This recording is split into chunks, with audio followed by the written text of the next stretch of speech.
Nesta aula de número 8, vamos falar sobre evolução e involução. Evolução quer dizer progresso, ascenso. Involução é descenso, retrocesso.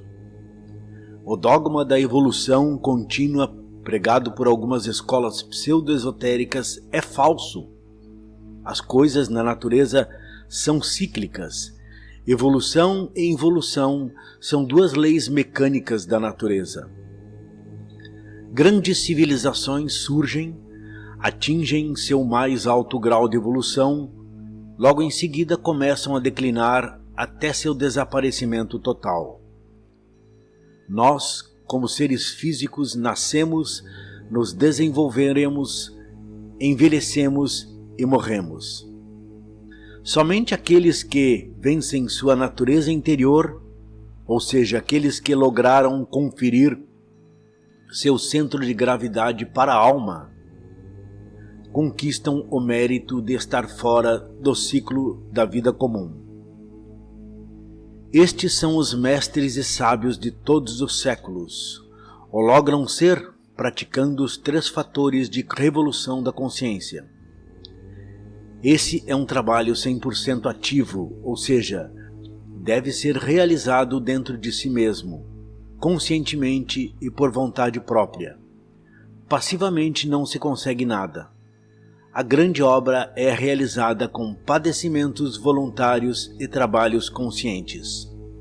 Por outro lado, a mecanicidade da natureza nos conduz pelo caminho cíclico. Isso não quer dizer que os veneráveis mestres da Loja Branca, os cosmocratores, desenvolvedores de todos os ciclos cósmicos, não tenham maquinado um sistema perfeito, onde todos sejam empurrados para se tornarem mais maduros, sábios e puros. Assim o fizeram, mas o que nos conta é que os resultados desse sistema são bastante incipientes e somente conduzem à felicidade perene e não à maestria. Os ciclos naturais têm um fim, porém, depois de muito tempo e às custas de muito sofrer, como veremos a seguir, está escrito que as almas que não se interessam por realizar um trabalho sério sobre si mesmos, ao fim de 3.000 ciclos, serão como formiguinhas diante de um mestre autorrealizado. Essas pobres almas serão felizes, mas não saberão disso.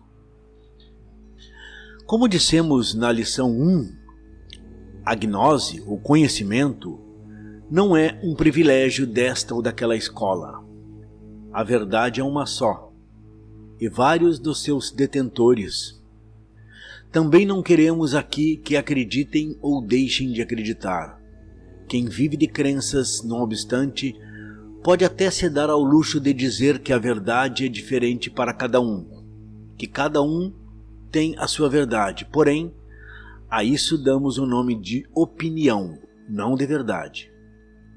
Nosso dever é apenas mostrar o caminho para se chegar ao conhecimento a todas as pessoas. O verdadeiro conhecimento é vivenciado intimamente de forma direta nos mundos superiores. Assim o foi através dos séculos e assim o será. Aqueles que queiram adentrar no discipulado devem começar por eliminar de sua natureza interior toda a negatividade de pensamentos e sentimentos e se tornarem práticos na viagem astral. Lá na 5ª dimensão da natureza, começaremos a obter o verdadeiro conhecimento. A seguir faremos uma pequena digressão sobre a origem da alma e logo após abordaremos aquilo que no Oriente é chamado de a roda do samsara. Essa teoria é considerada por vários povos através da história, estranhamente separados pelo tempo e pelo espaço, como a transmigração das almas, que por sinal é a mesma mentepsicose de Pitágoras e etc. Lembramos que praticamente todas as civilizações anteriores à nossa acreditavam em retorno das almas em vidas sucessivas e no desencadeamento cíclico dos fenômenos. Todos nós saímos do absoluto e regressaremos ao absoluto. Esotericamente se diz que um novo ser foi vomitado do absoluto. Assim surge a mônada. A mônada é o próprio ser em seu estado uno-virginal, vomitado pelo absoluto. Logo após o descenso da mônada, com todas as suas subdivisões, tema que abordaremos nesse curso de O Raio da Criação, ela passa inevitavelmente pelos reinos mineral, vegetal, animal e humano, nesta ordem, iniciando assim um ciclo de evolução. Elementais da natureza: ar, que são os silfos, a terra, representada pelos gnomos e pigmeus, a água, ondinas e nereidas, e o fogo, representado pelas salamandras.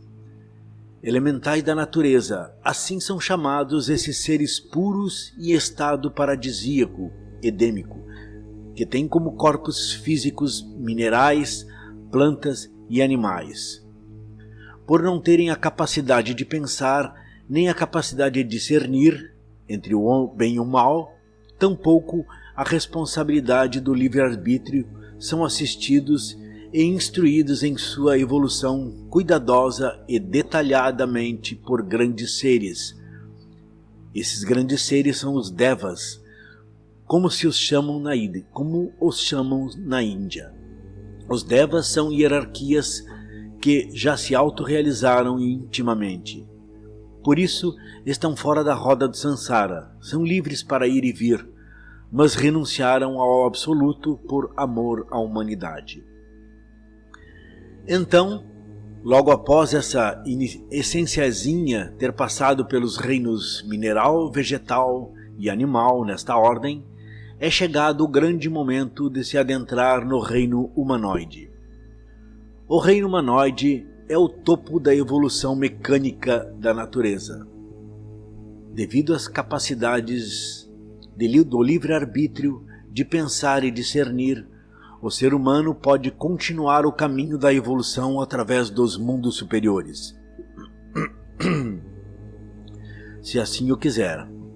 Ou, por outro lado, pode se deixar mecanizar novamente pela corrente de forças instintivas e luciféricas, vindo a adentrar num ciclo de evolução mecânica da natureza. A cada ser humano são dadas 108 existências para que ele possa vir a se autorrealizar a fundo, caso se dedique a isso e o consiga fazer de fato.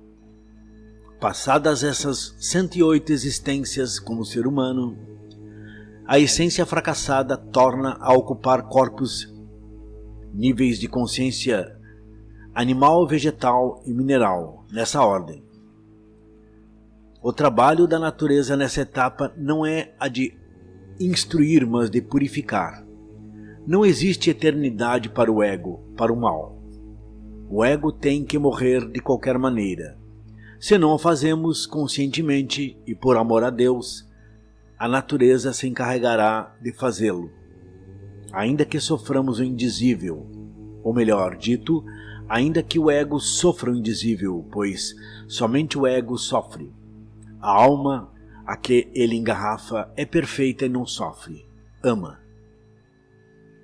Depois de purgar e sofrer no inferno por alguns milhares de anos, nossas próprias criações bestiais, ou seja, nossos egos, deixam de existir, ocasião em que readquirimos o estado paradisíaco endêmico outrora perdido.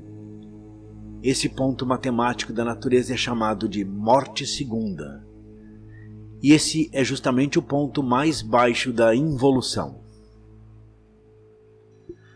Assim, termina-se uma volta na dolorosa roda do Sansara e se inicia um novo ciclo. Dizem os grandes sábios dos séculos que a cada ser humano são dadas 3.000 voltas completas na roda misteriosa para ver se a alma chega a se autorrealizar. Não é demasiado repetir o fato, no entanto, de que se girar com essa roda das ilusões não trará maestria, tampouco despertará a consciência. Seremos felizes e não saberemos. Desconheceremos as maravilhas do universo, desconheceremos que somos e qual lugar ocupamos no cosmos. Não participaremos como autores da obra do Pai, etc. Aquelas almas que almejam deixar essa roda dolorosa devem realizar o trabalho com os 3 fatores de revolução da consciência, ou seja, morrerem em si mesmo, nascerem em si mesmos e entregarem gratuitamente e por amor ao ensinamento a todas as pessoas. As almas que logram o êxito no trabalho revolucionário sobre si mesmo adquirem por mérito próprio, desde meados já do trabalho, o direito de viverem fora da roda do samsara. A consciência vai se despertando aos poucos. Progredindo no trabalho interior, a consciência se despertará totalmente, e assim o mestre se autorrealiza intimamente a fundo, religando-se com o ser, que nesta altura terá recolhido todas as suas partes que foram vomitadas ao absoluto, para tornarem-se uma novamente. Porém, agora consciente e desperta, teremos nessa altura vencido nossa natureza interior e toda a natureza nos obedecerá. Seremos amos e senhores de toda a criação e nos sentaremos à direita de Deus. No livro intitulado Sim a Inferno, Sim a Diabo, Sim a Karma, do venerável mestre Samael Aun Weor, encontraremos ensinamentos e descrições memoráveis sobre o tema da aula de hoje e sobre o tema da próxima conferência, que são as infradimensões.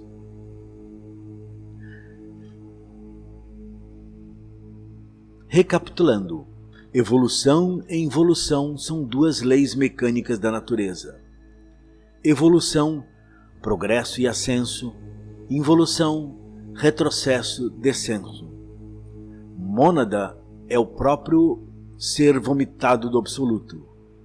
Evolução, elementais da natureza como mineral, vegetal, animal e depois humanoide, com 108 existências como humanoide. Involução, humanoide, animal, vegetal, mineral e por último a morte segunda. A cada alma são dadas 3.000 ciclos na roda do samsara para que se revolucionam, ou seja, para que saiam conscientemente da roda fatal. Para sair da dolorosa roda do samsara, os 3 fatores de consciência: morrer, nascer, sacrifício pela humanidade.